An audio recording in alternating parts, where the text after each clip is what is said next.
One of the most famous stories in the Bible is the Tower of Babel, a tale of how humankind tried to build up towards heaven, and how God stopped them by inventing language. What you may not know is that this biblical story has a lost origin. In fact, there may have been a real historical tower, one of the most impressive structures of the ancient world. There are rumours of this lost Tower of Babel, and so I want to dive deep into the original text and explore the ancient origins of this biblical megaproject. This is the Tower of Babel, but biblically accurate.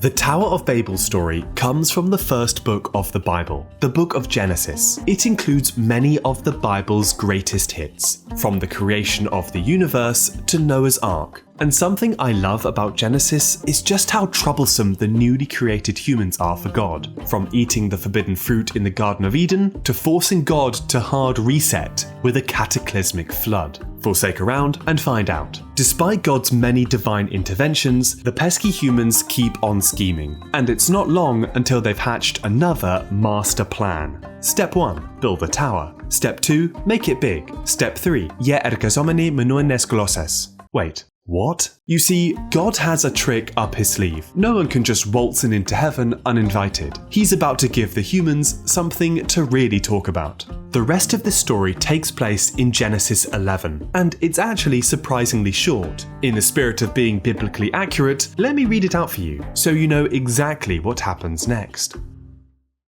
Now, the whole world had one language and a common speech. As people moved eastwards, they found a plain in Shinar and settled there. They said to each other, "Come, let us make bricks and bake them thoroughly." They used brick instead of stone and tar for mortar. Then they said, "Come, let us build ourselves a city with a tower that reaches to the heavens, so that we may make a name for ourselves. Otherwise, we will be scattered over the face of the whole earth." So far, so good. The humans are building higher into the heavens and look forward to showing off their creation to the rest of humanity. That is, until God shows up. But the Lord came down to see the city and the tower the people were building. The Lord said, "Behold, they are one people, and they have all one language. And this is only the beginning of what they will do, and nothing that they propose to do now will be impossible for them. Come, let us go down and confuse their language, so that they will not understand each other." So the Lord scattered them from there all over the earth, and they stopped building the city. That is why it is called Babel,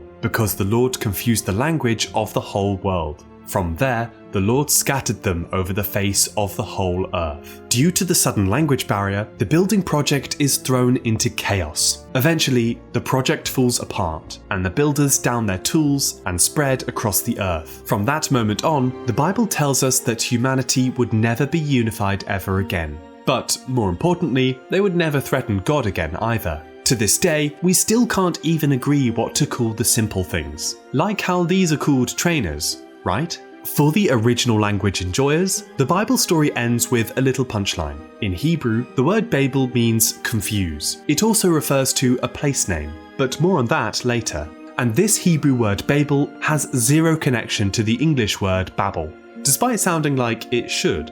It's just a coincidence.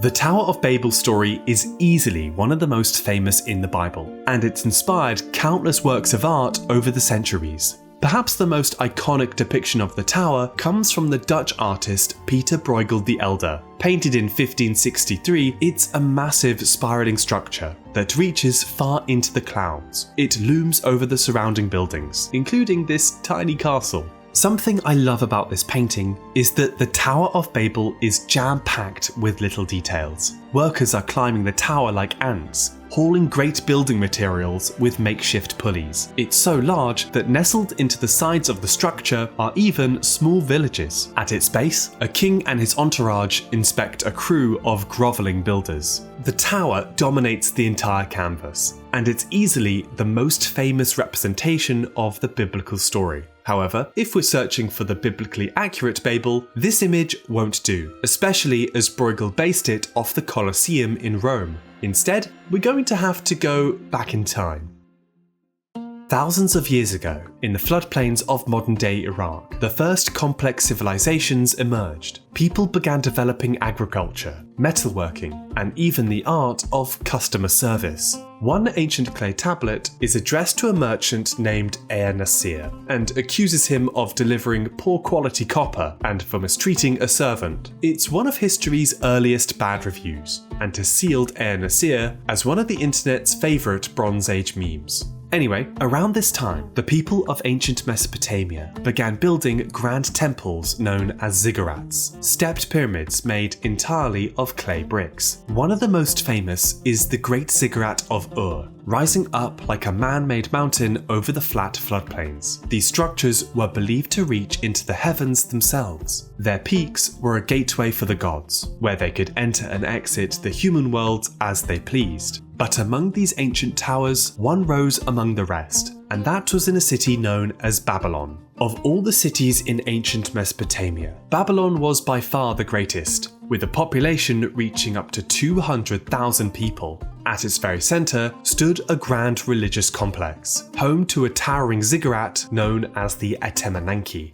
Although this structure no longer stands, excavations of the Etemenanki suggest that it once stood at around 91 meters tall. That's roughly the height of the Statue of Liberty, and so it would have been one of the tallest buildings in the ancient world, although it would pale in comparison to the Great Pyramids of Giza. Much of what we know about the Etemenanki comes from this black stone tablet. Carved into it is an image of a king standing beside a 7-stepped pyramid, complete with a floor plan. Below is some text written in cuneiform, describing a massive construction project of bricks and tar. It was so vast, it supposedly required all of the people of the world to build. While clearly an exaggeration, legends of the tower's epic size spread far and wide, even reaching ancient Greece, where it was described by the historian Herodotus. This temple is square, and each side is 2 stadia in length. In the centre is a massive tower of 1 stadium in length and breadth. On this tower stands another tower, and another again upon this, and so on up to 8. The Etemenanki was the biggest ziggurat of its day, and like any proper temple, it was home to the chief god of the Babylonian cosmos. Originally a humble storm deity, Marduk rose through the ranks to become the supreme god of Babylon. In the Babylonian creation myth, Enuma Elish, Marduk does battle with the chaos demon Tiamat and creates the world from her lifeless corpse. Charming. In his downtime, Marduk is said to reside atop the Etemenanki, watching over the human world through his divine gate at the summit. And it's this tower that may have inspired the original Tower of Babel, especially as Babel is also the Hebrew word for Babylon. When archaeologists began uncovering the ruins of the Etemenanki, they quickly drew connections to the biblical Tower of Babel.